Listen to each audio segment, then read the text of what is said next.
longevity has its benefits were one of the statements that Martin Luther King had made uh, during his mountaintop speech before his assassination. And we have a president-elect in Donald Trump. And congratulations to him for winning into this presidency. I'm sure it was hard work. He's the winner, and we celebrate him. But he survived 2 assassination attempts. And today he has his day that the shift of power is coming into his hand. And he has a bright future ahead of him. And we wish him long life. And then we celebrate Martin Luther King, whom we would think that was taken away from us prematurely. But in essence, his taking away from us was the beginning of a whole new life, a whole new living that we are very grateful for. He's the wind beneath our wings, because this guy come from Georgia, especially for us Alabamians. He came to see the plot of us and what we were going through and put his life on the line that America and the presidency at that time will honor the promise that they gave all Americans. And specifically, Martin Luther King was talking about the freedom, justice, and equality of Black Americans. And that quest caused him to not be liked by a lot of people. When I think about Martin Luther King, he was not a president. I look at him as a chief priest. And when you look through the Bible, you would see the chief priest playing different roles, and we had many great ones and we had many evil ones. In fact, during the day of Jesus Christ, the chief priest, when it was customary that Rome release one prisoner, much like we would say a pardon today.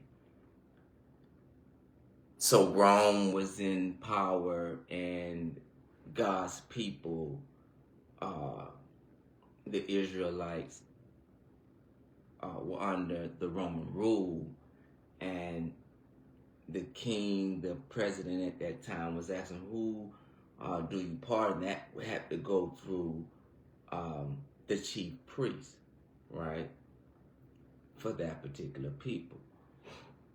So the chief priest elected, the king was like, do you want Jesus? Do you want one of these thieves on, that became, later on the cross? Or they said, no, give us Barnabas, which was a known murderer. That was an evil chief priest, because he was upset that Jesus said, you make my house a den of thieves, and now I'm going to get my get back, right? Evil is always present. I said all that to say Martin Luther King, in my eyes, was a righteous chief priest. And the people that were under bondage, which was us, the African American people, he wanted freedom, justice, and equality. And he wrote out why he believed that we should get it. It was promised from the initial war, the Revolutionary War, that these slaves will fight and then they will get freedom. And throughout American history, those promises were made and not fulfilled. And so when I think of Martin Luther King, I think of, and then he was a brilliant author, one of my favorite authors. We don't even give him the credit he deserves as an author. Every word that he writes is just so specific. The Letter from Birmingham Jail, get the book. It's an awesome book, awesome read. Should be mandatory to read that book. It's just that good. A lot of my books, of course, people that know me, I share my books with people, and I have to get that book back. But that was one I just thought about.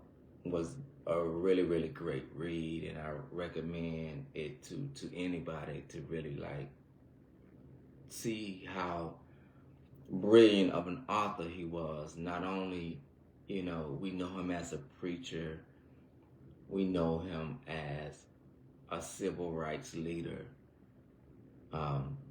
And it would be remiss of us to get so caught up in the inauguration and all these things that are important today, not taken away from that. But we still have to give honor what honor is due. He lives on. Just like Christ lives on and was not murdered on the cross. A display was given, and it would easily be concluded that a murder had taken place on the cross with Jesus. But a transformation was happening. And that's what I see with Martin Luther King. A transformation. And we get the benefits of that today. We get to go on jobs. We get to go. There's still a lot of work to be done. We've gained some ground. We've lost some ground. And life is still shifting, right? We hear the term high value male these days and what that is, right? And how much money you have to have and for how long of time, right? But I would say when you think of high value men, Martin Luther King is up top, even though wasn't a millionaire. It just depends on where your values are held. But that's a story for another day.